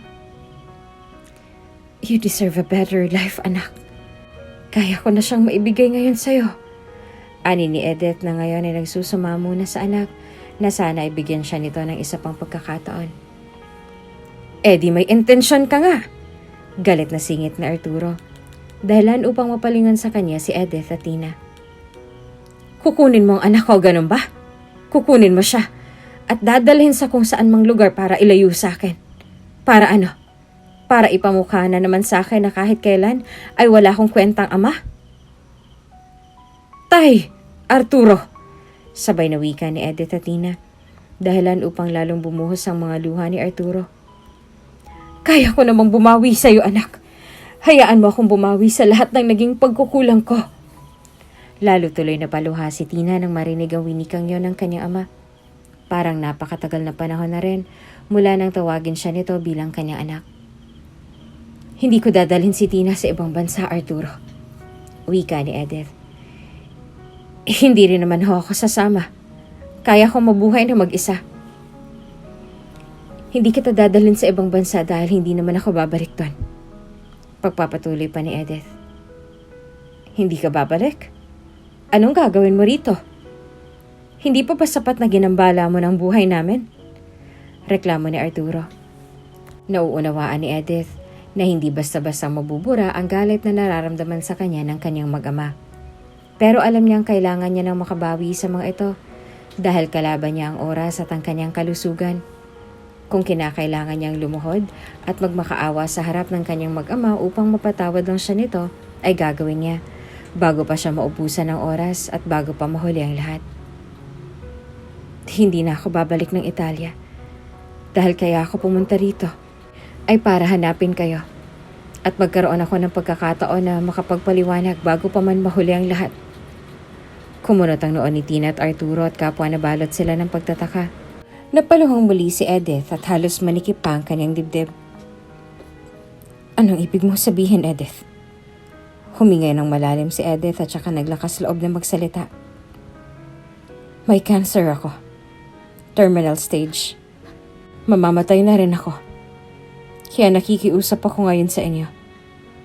Hayaan niyo sana ako makabawi. Pakiusap. Mistulang nayanig ang mundo na mag-ama nang marinig ang revelasyong iyon ni Edith. I miss Ate Tina. Wika ni Stephen habang kumakain ng breakfast kasabay ang kanyang kuya Sean, na natigilan naman sa pagbabasa ng dyaryo dahil sa sinabing iyon ng kanyang kapatid. Don't you miss her, kuya? She's your girlfriend. Dagdag pa ni Stephen, dahilan upang mapakunot ang noo ni Sean. What the hell are you saying? Just eat your breakfast, Stephen. Nagkibit balikat si Stephen at saka prenteng sumagot. I saw the way you look at her, kuya. She's way better than any other girlfriends you've had. I know she's your personal maid. She was my maid. Pagtatama pa ni Sean sa sinabi ng kapatid. Halos umikot naman ang mga mata ni Stephen sa kanyang kuya. Whatever, I know she's your maid. But that doesn't change the fact that you like her. Or maybe you even love her. Mistulang binuhusan ng malabig na tubig si Sean at para bang nagising siya sa katotohanan nang mabanggit iyon ni Stephen. Totoo naman kasi ang sinasabi ng kanyang kapatid sa sandaling nakasama niya si Tina na pamahal na siya sa dalaga. Hindi personal maid ang tingin ni Sean sa kanya at masigit ito roon. Si Tina lamang ang tanging babae na nagparamdam sa kanya ng pagmamahal. Masyado lamang siyang nasaktan dahil pakiramdam niya ay pinagtaksilan siya ni Tina. Alam na ng dalaga na ayaw niya nag-hire ng magkakamag-anak dahil sa masamang karanasan noon. Pero hindi nagsabi ng totoo sa kanya si Tina. Nagsinungaling ito upang pagtakpan si Arturo, upang hindi mabuko na sila ay mag-ama. And I also miss Manong Arturo. He's a good driver. He's good at his job. If you would only think of others instead of yourself, everything will be good, kuya.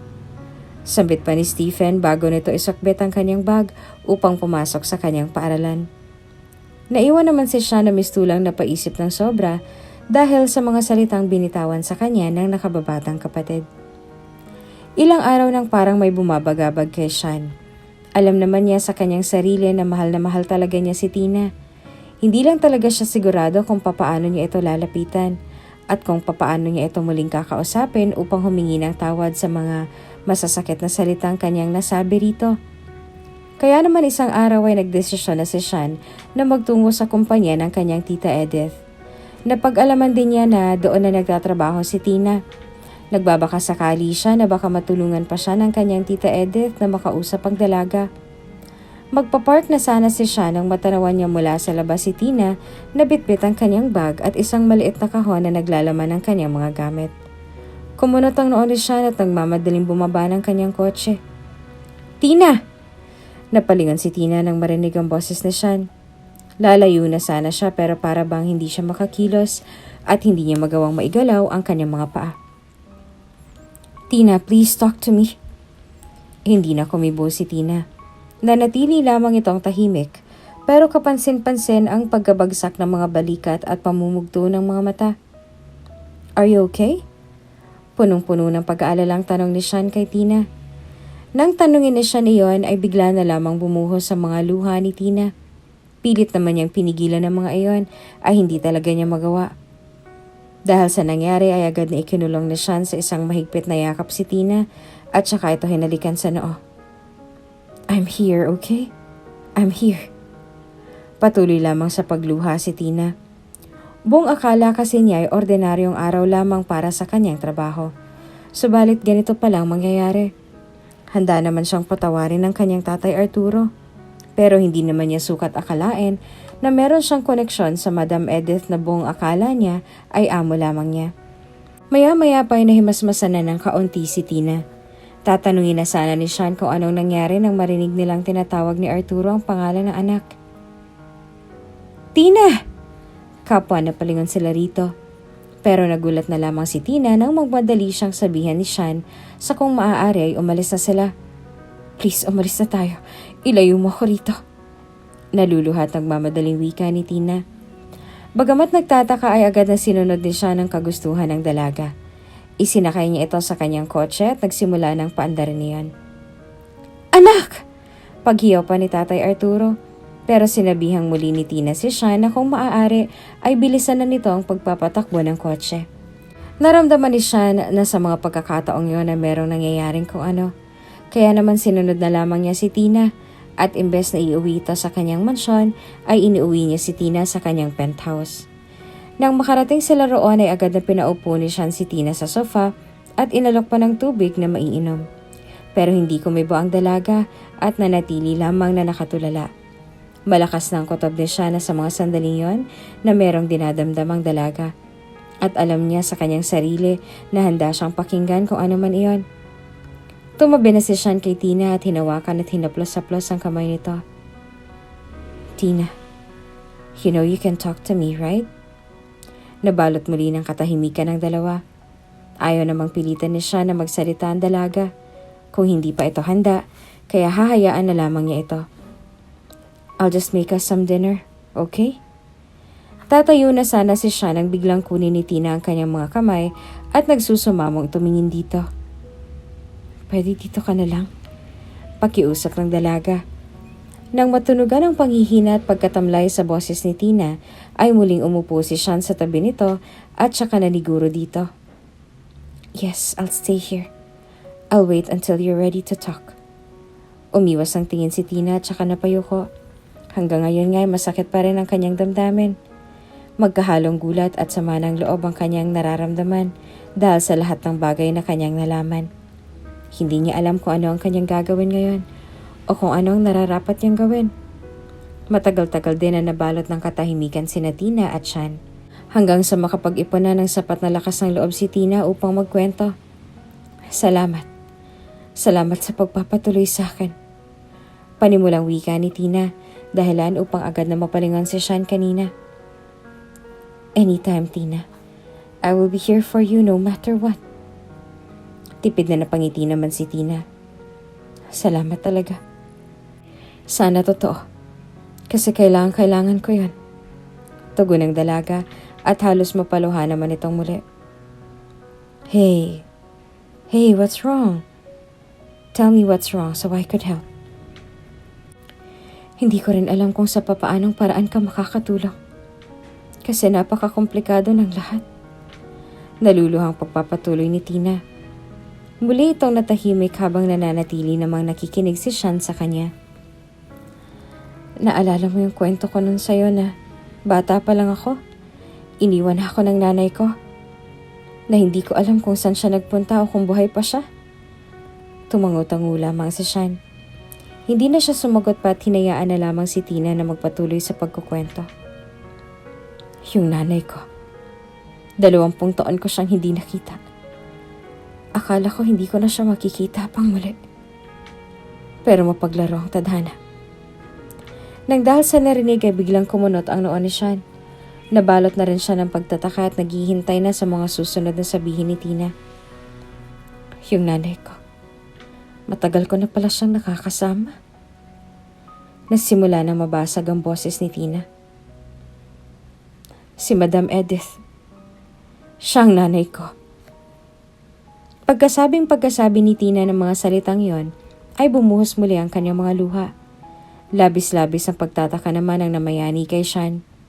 Narinig niya rin naman noon mula sa kwento ng kanyang mga magulang na may anak na nga ang kanyang tita Edith na nawawala at maging siya ay nabalot rin ng sobrang pagkagulat dahil sa nalaman.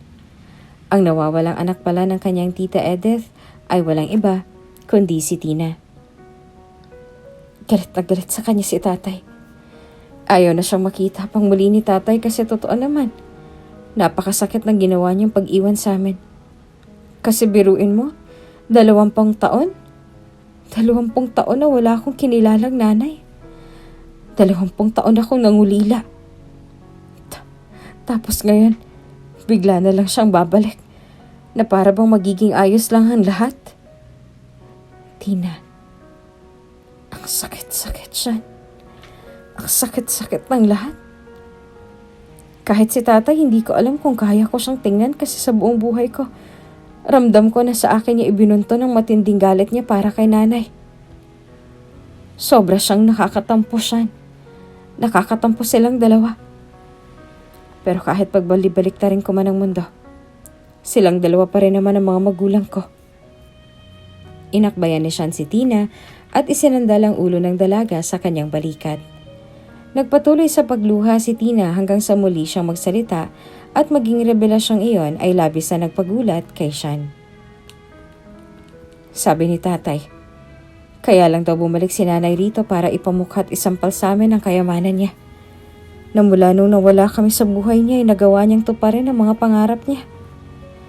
Naghintay lamang si Sean sa magiging dugtong ni Tina at halos matigilan na nga rin lamang siya nang marinig iyon. Pero ang totoo, kaya bumalik si nanay dahil may malubhas siyang sakit. Nasa terminal stage na siya ng cancer niya at walang kasiguraduhan kung gagaling pa siya. Dahil binigyan na rin siya ng taning ng buhay ng mga doktor at espesyalista. Lalo lamang na napaluha si Tina habang awang-awa naman na ngayon si Sean sa kalagayan ng kanyang tita Edith. Niyakap ng mahigpit ni Sean si Tina. Alam niyang walang mga salitang makakapagpawi ng sakit na nararamdaman ni Tina ngayon. Kaya mas mainam na lamang kung iparamdam niya rito na hindi siya aalis at hindi niya naiiwan pa ang dalagang kanyang minamahal. Hinarap niya si Tina sa kanya at saka pinunasan ng mga luhang tumutulo sa pisngi nito. I'm very sorry for all the pain you're going through, Tina. And I'm so sorry for all the pain that I've caused you. Natigilan si Tina nang manghingi ng kapatawaran sa kanya si Sean. Kung tutuusin, nauunawaan naman niya ang pinanggagalingan ng binata. Totoo naman kasi na nagsinungaling silang dalawa ni Arturo sa kanya at valid lamang ang naging reaksyon nito noon. I'm sorry for the way I treated you and Manong Arturo. I was just pissed and I was out of line. Sobra lang ako nadala ng sama ng loob ko because of the trauma I felt before. But that's on me. That's not your fault. You didn't know that your dad was working for me. Gusto niyo lang mabuhay dalawa. Hinaplos pang muli na siya ng pisngi ni Tina. I reflected and I realized na kahit anong mangyari, ikaw pa rin naman ang mahal ko. You made me feel like the luckiest man in the world, Tina. You showed me what love is like. And I just don't want to continue living my life without you in it. Sean, I know masyado pang maaga. And now isn't the perfect time. But I just want to assure you that I will not be married to anyone if it's not you. Ikaw lang nakikita ko na makakasama ko sa buong buhay ko. I will be there for you for all the highs and the lows. I will love you forever, Tina. Nag-uumapaw na ang damdamin ni Tina ng mga sandaling yon. Misto lang nakalimutan niya ang sakit na nararamdaman dahil sa mga nalaman kanina lamang. At napalitan niya ng tuwa dahil sa mga sinasabi ngayon ni Sean sa kanya. And I will be here to support you no matter what decision you make. I will never leave your side. Because you're the love of my life. Hinalikan pa ni Sean si Tina sa labi bago ito muling ikulong sa isang mahigpit na yakap. God, I love you so much. Mahal na mahal din kita. Salamat. Bulong ni Tina. Sa mga sandaling yon ay panatag na ang kanyang loob kahit papaano. Mahirap man ang mga susunod na araw ay kasama naman niya ang lalaking kanyang pinakamamahal at sigurado siyang susuungin niya ang mga ito nang nariyan si Sean. Ilang araw nang nakalipas mula na magkausap sina Tina, Arturo at Edith. Walang kaalam-alam si Edith kung saan na nagpunta ang kanyang mag-ama. Nag-resign na kasi si Tina at basta-basta na lamang na umalis si Arturo. Kaya malamang ay bumalik na ito sa kanyang asawa. Dahil din sa nangyari ay lalong nakaramdam ng panghihina ng katawan si Edith. Pinayuhan na siya ng doktor na kung maaari magpahinga na lamang dahil malala na talaga ang kanyang sakit. Ito na ang huli para kay Edith at napakasakit lamang na hindi niya na makakaayos pa ang kanyang mag-ama. Kasalukuyan siya nakaupo sa kanyang garden upang makalanghap kahit papaano ng sariwang hangin. Hindi na rin umiinom ng bitamina si Edith dahil wala naman ng saysay pa iyon. Bukod sa nahihirapan na siya, ay wala na rin naman kasing epekto ang mga yon at hindi naman na siya talaga gagaling pa. Maya-maya lamang ay tinawag na ng caregiver ang kanyang atensyon. Madam Edith, may bisita po kayo. Agad na napalingon si Edith at halos mabunutan siya ng tinik sa dibdib nang makita si Arturo sa likod ng kanyang caregiver. Iwanan mo muna kami, Doris. Utos ni Edith. Agad namang sumunod si Doris at saka na iniwan ang dalawa. Lumapit si Arturo kay Edith at saka umupo sa tabi nito. Sandali silang nabalot ng katahimikan habang nakatingin lamang ng diretso sa garden. Nagkakapaan pa sa kung sino ang unang magsasalita sa kanila. Kamusta ka? Naramdaman ni Edith na bumilis ang tibok ng kanyang puso sa narinig. Okay lang ako. Okay lang. Napangiti na mapait si Arturo. Hindi ka marunong magsinungaling. Napaiwas ang tingin si Edith at hindi naman kasi talaga siya okay dahil alam niya na bilang na ang kanyang mga oras. Galit na galit ako sa'yo nun. Biglang wika ni Arturo. Galit na galit ako sa'yo kasi narinig ko sa kapitbahay natin na may mga lalaking naliligaw sa'yo. Sa sobrang galit ko, kinuha ko si Tina at umalis kami nang walang pasabi. Nawalan ka ng oras sa amin. Ipinagpalit mo na kami. Hindi ko magagawa yun, Arturo. Alam ko. Tangong tugon naman ni Arturo. Hindi mo magagawa yan kasi mahal mo rin kami. At ang tanga ko kasi naniwala ako sa mga sabi-sabi. Sa sobrang galit ko, Pinagkaitan ko pa ng nanay ang panganay ko. At ngayon maski siya malayo na rin ang loob sa akin. Nagsimulang maluha si Arturo kaya naman agad na hinawakan ni Edith ang kanyang kamay. Humigpit ang pagkakahawak ni Arturo doon. Sana hindi na lang tayo nagkahiwalay. Sana hindi na lang nangyari ang mga nangyari. Sana wala ka nalang sakit. Hindi umimik si Edith. Pero maski siya ay hindi na rin maawat pa sa pagluha. Patawarin mo ako, Edith. Patawarin mo ako. Niyakap ni Edith si Arturo. Sa tagal ng panahon ay nayakap niyang muli ang lalaking kanyang unang minahal. Pinapatawad kita, Arturo. Pinapatawad kita dahil naiintindihan kita. Napabuntong hininga na lamang si Edith ng kanyang mapagtanto na si Tina na lamang ang kinakailangan niyang kausapin. Nanatili lamang si Arturo sa tabi ni Edith. Siya nang nag-alaga rito. Hanggang sa maratay na sa kama si Edith dahil hindi niya na kaya pang tumayo at makapaglakad. Napakabilis lamang ng pangyayari. Talagang kumalat na ang cancer sa buong katawan nito. Samantala si Tina naman ay nakatayo ngayon sa harap ng mansyon ng kanyang ina.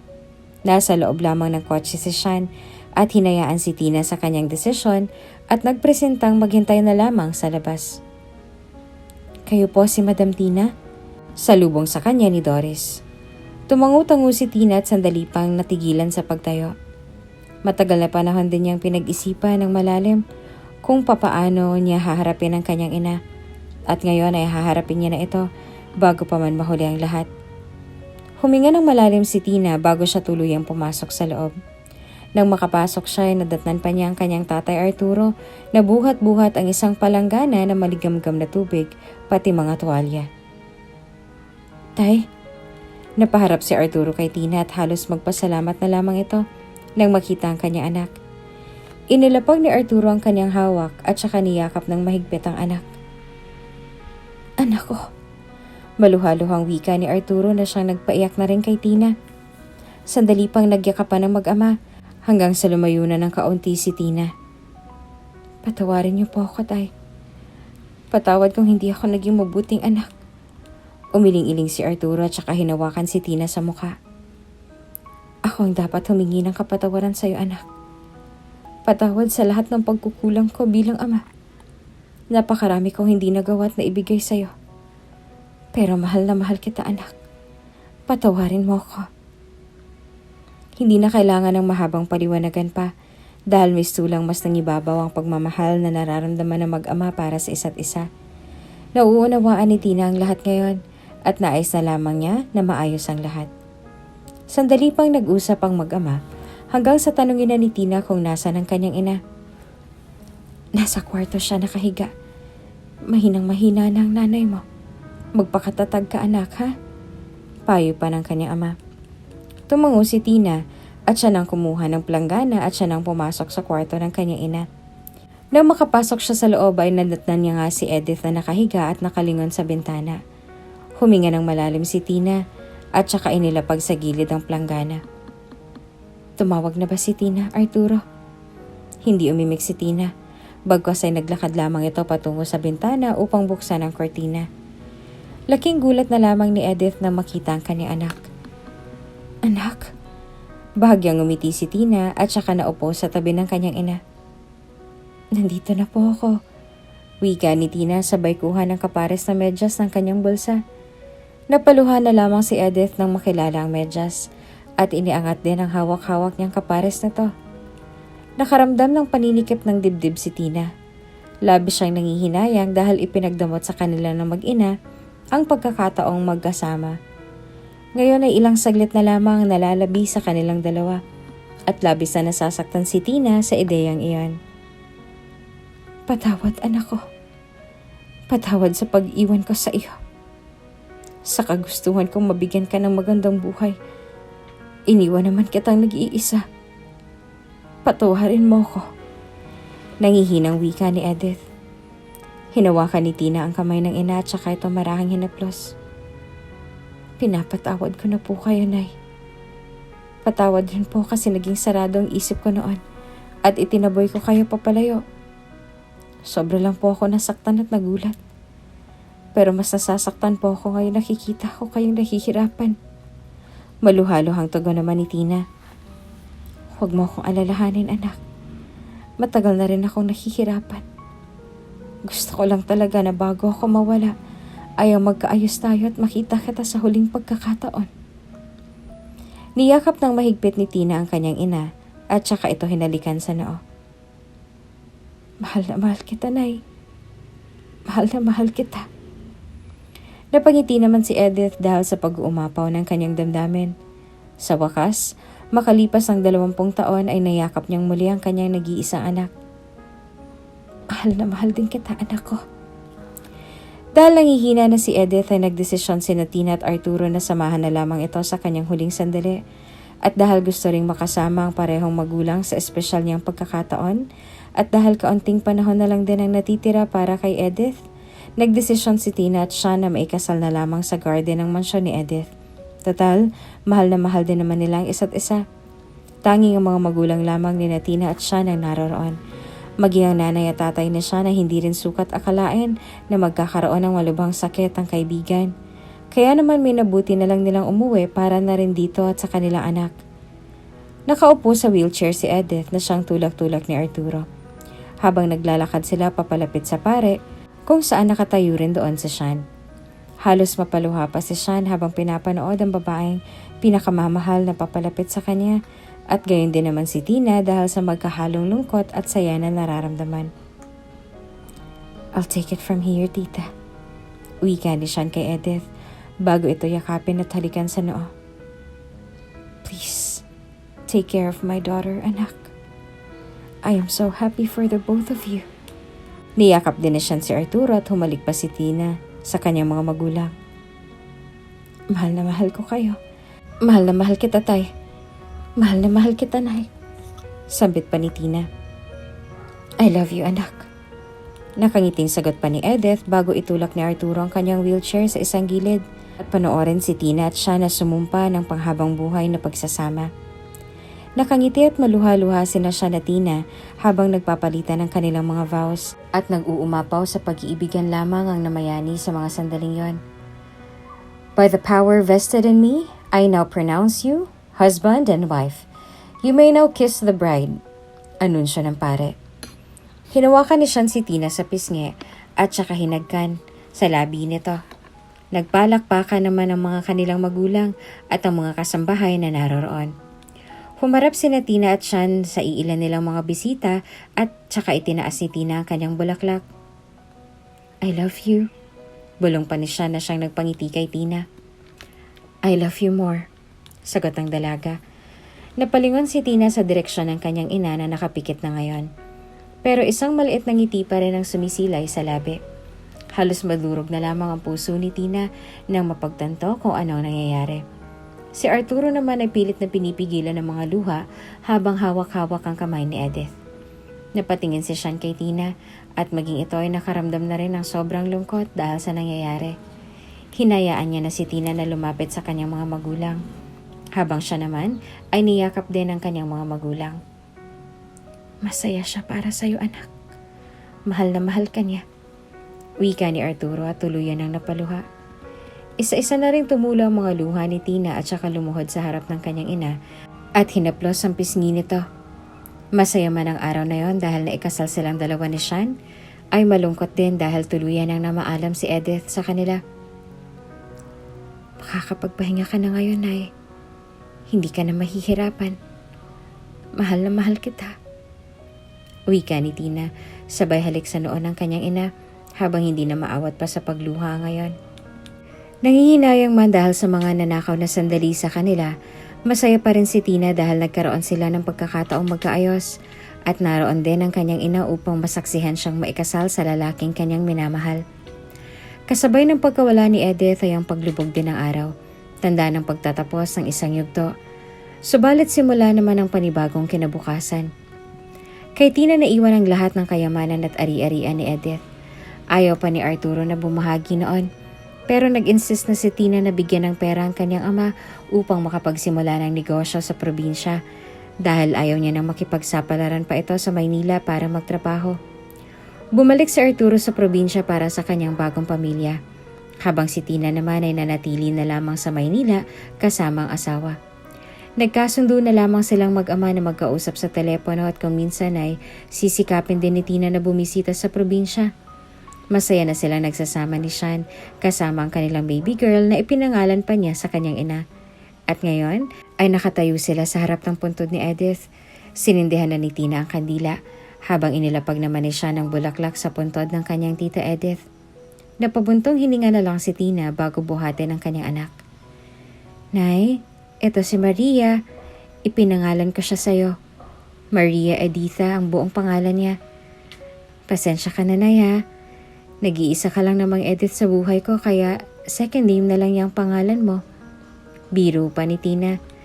Natawa ng bahagya si Sean at saka inakbayan ng kanyang mag-ina. Everything's good, Tita Edith.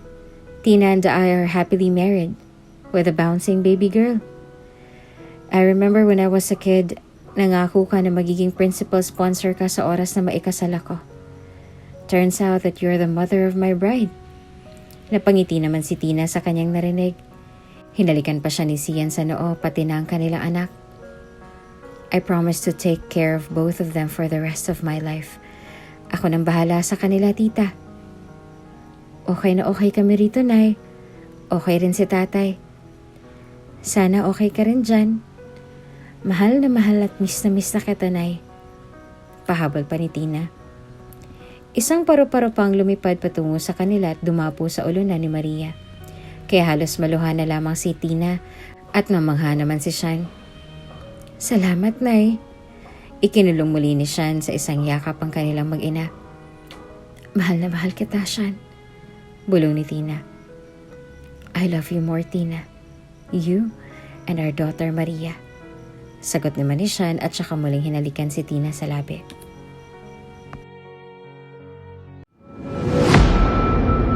Kung bago ka pa lang sa channel na ito, Ate Jane TV, huwag kalimutang pindutin ang notification bell and subscribe button.